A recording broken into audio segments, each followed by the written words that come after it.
আসসালামু আলাইকুম। আজকে নতুন ব্লগে আপনাদেরকে স্বাগতম। এখানে আমি আলু ভাজি করে নিচ্ছি। আলু ভাজি কালকেই করা ছিল রাত্রের, এটাই আমি আবার গরম করছি।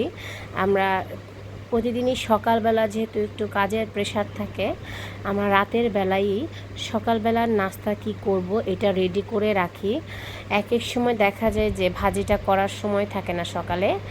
এখন যেহেতু বাচ্চাদের স্কুল ছুটি, তো এজন্যই আমি সকালে একটু সময় পাই ঠিকই, কিন্তু যখন স্কুল খুলে যাবে তখন আর সময় করতে পারবো না। এজন্যই রাত্রে ভাজিটা করা হয়ে থাকে।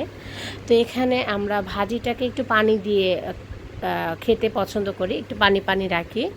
আর যেহেতু পরোটা দিয়ে খাবো সেহেতু এটাই আমাদের কাছে বেস্ট লাগে। আর এই পরোটাটা কালকে বানানো হয়েছে এবং বানিয়ে আমরা একটি পরোটার উপরে কাগজ দিয়ে আরেকটি পরোটা রাখি, এতে করে পরোটাগুলো একটার সাথে একটা লেগে যায় না।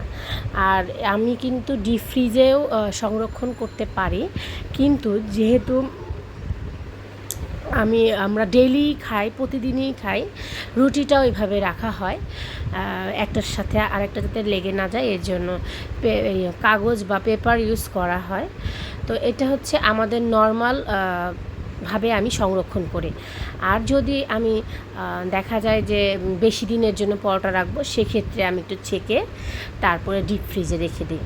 তো যাই হোক, আমার পরোটাটা হয়ে গিয়েছে। আমাদের এখন আমি খাওয়া স্টার্ট করে দিব। এই যে আমার ব্রেকফাস্ট তৈরি হয়ে গেছে, একটা ডিমটাও পোচ করে নিয়েছি। আমার পরোটা দিয়ে ডিম পোচ খেতে অনেক ভালো লাগে। সো আল্লাহ হাফেজ, দেখা হচ্ছে নেক্সট ভিডিওতে।